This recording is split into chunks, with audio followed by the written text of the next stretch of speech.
You've heard me talk about the problems with fake news in depth on this channel. Dozens of Now This and BuzzFeed response videos later, and I trust that you, by now, recognize that media sources are not trustworthy, stalwart defenders of the truth that they pretend to be. Over the past year, as I've started talking about more serious topics, there's been a change in the way the media operates. I first started noticing this in 2016, and it got especially bad in 2017 after Charlottesville, and throughout 2018, it became ubiquitous. What am I talking about specifically? I'm talking about harassment journalism. Harassment journalism is the practice where a political activist that calls himself a journalist will target an individual, business, or group and use media pressure to destroy his target. Harassment journalists are left-wing political activists that specialize in using their status as a journalist to extort companies into censoring conservative and dissident voices. They threaten to engage in negative publicity and activate their social media mobs if people don't do exactly what they say. You know how it works by now. Someone runs an account on Twitter, does a podcast, or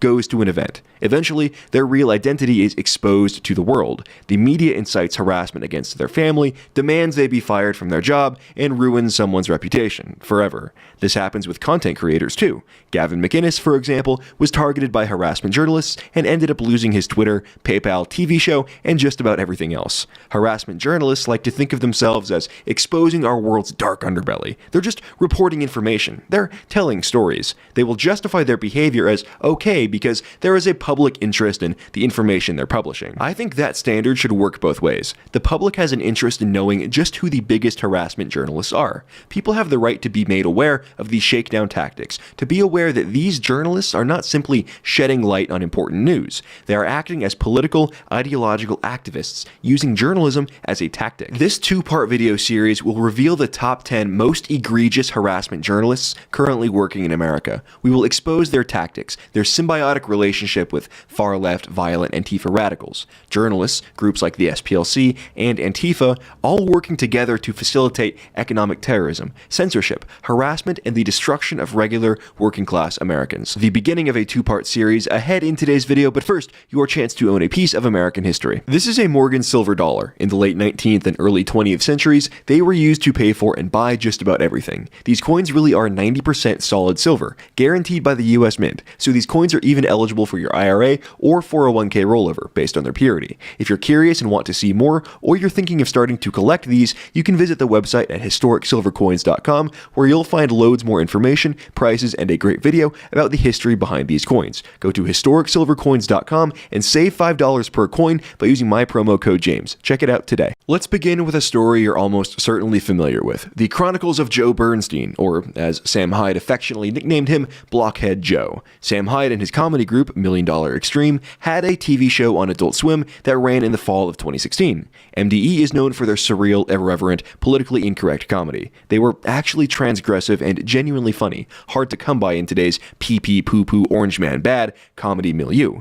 Their show attracted the ire of BuzzFeed reporter Joe Bernstein, a man who will likely never write for the New York Times. Bernstein put out his first article attacking the show on August 25th, 2016, 4 episodes in to the show's 6-episode run. His headline was a call to action. Quote, "The alt-right has its very own TV show on Adult Swim. Adult Swim's $1 Million Extreme Presents World Peace is identity content for trolls." End quote. Joe was really onto something here, huh? Scroll down a bit, and he admits, quote, "None of the 3 episodes that have aired so far have touched on politics or the alt-right," end quote. But he's targeting the show anyways because it's just not in good taste. He opens the article by mentioning a Twitter account allegedly belonging to Sam Hyde. Bernstein describes the account as belonging to a quintessential alt-right Twitter user, end quote. His rationale is that the account supports Trump, questioned Hillary's health, retweeted Mike Cernovich and Alex Jones, and doesn't like Black Lives Matter. And then, dishonest little Bernstein implies that the account used the triple parentheses meme to identify Jews, despite Sam's account not actually doing that. It's just a little word trick there, my fellow BuzzFeed readers.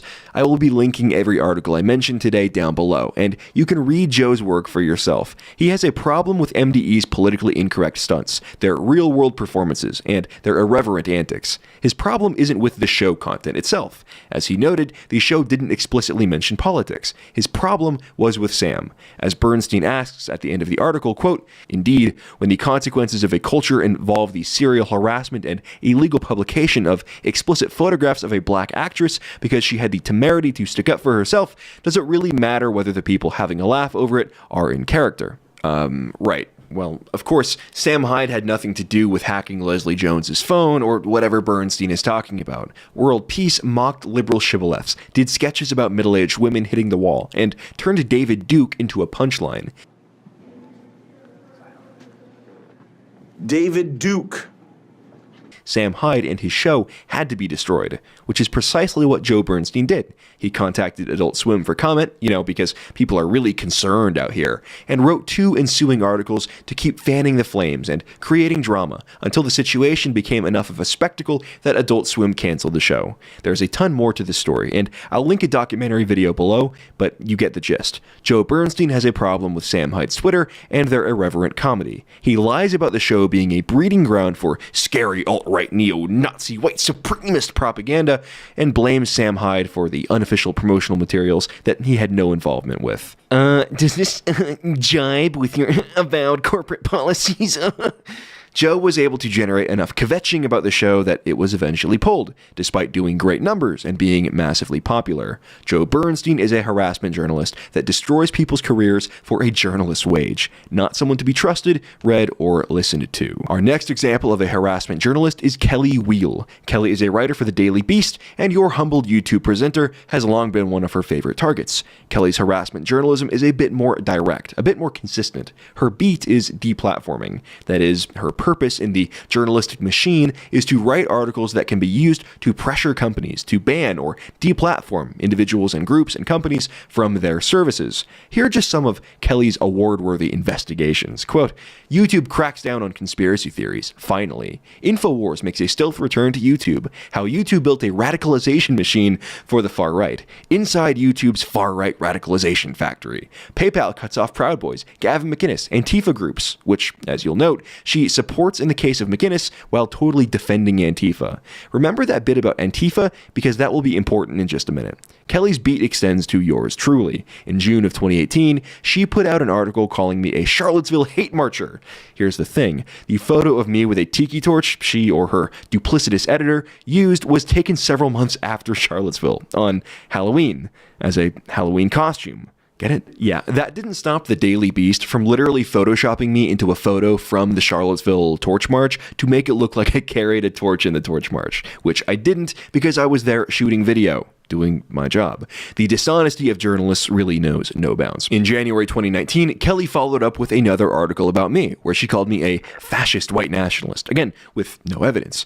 Evidence and truth doesn't matter when you are a harassment journalist. Your job is to isolate, amplify, and destroy. And that's what Kelly thought she was doing when she did her first article about me getting elected to my position in the local Republican Party. The motivation wasn't just to tell a story. It wasn't human interest. Their motivation was inciting political action against me. Look at the way she frames herself as having exposed me. Is that the language of a neutral reporter or a political activist pretending to be a journalist? Kelly also does promo puff pieces for Antifa. Just a few days ago, she published this nauseating flirtation with literal Antifa members, where they shared their thoughts about the government shutdown. Kelly Wheel is a harassment journalist whose job is to amplify left-wing talking points about YouTube radicalization in order to encourage deplatforming, attack and lie about right-wing political dissidents, and promote and give cover to violent left-wing Antifa activists. Kelly is an activist, not a journalist. Next up is Will Sommer. Will is someone that I used to talk to on Twitter back when he was writing for The Hill. I'll admit, he's not quite as aggressive or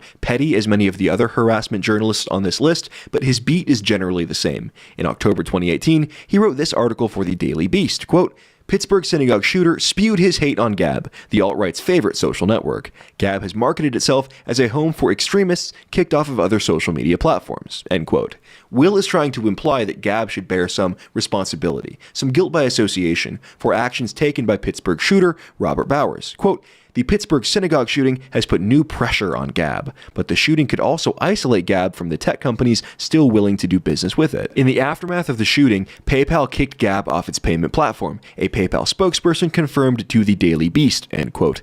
It's amazing to me how they're able to publish articles like this and feel content with their such clear dishonesty. The new pressure on Gab he's talking about, that new pressure comes from the media. The deplatforming by PayPal and others, that comes after pressure from the media. media. Journalists will report on, quote, pressure on companies or public outcry, as if it's a real grassroots thing. It's not. As you're beginning to see, these public outcries for deplatforming all originate from other journalists, and then they write articles citing each other's articles to make the outcry seem bigger than the few cat ladies and blue checks it really is. Will's other groundbreaking reports include crying about Instagram not banning enough people, celebrating Gavin McInnes being banned from Facebook and Instagram, and going through college students' text messages. Will Sommer may present himself as a more moderate voice at the Daily Beast, but he shares the same objectives and tactics of his fellow harassment journalists. And next we have my good buddy Jared Holt. Jared is on my beat like shit on a shoe. I almost feel bad for Jared. He can't even get Twitter verified, and his entire life is spent chasing down shadows, turning people in for violating corporate HR policies or big tech community guidelines. Can you imagine living as the enforcer of Twitter rules and not even getting paid for it?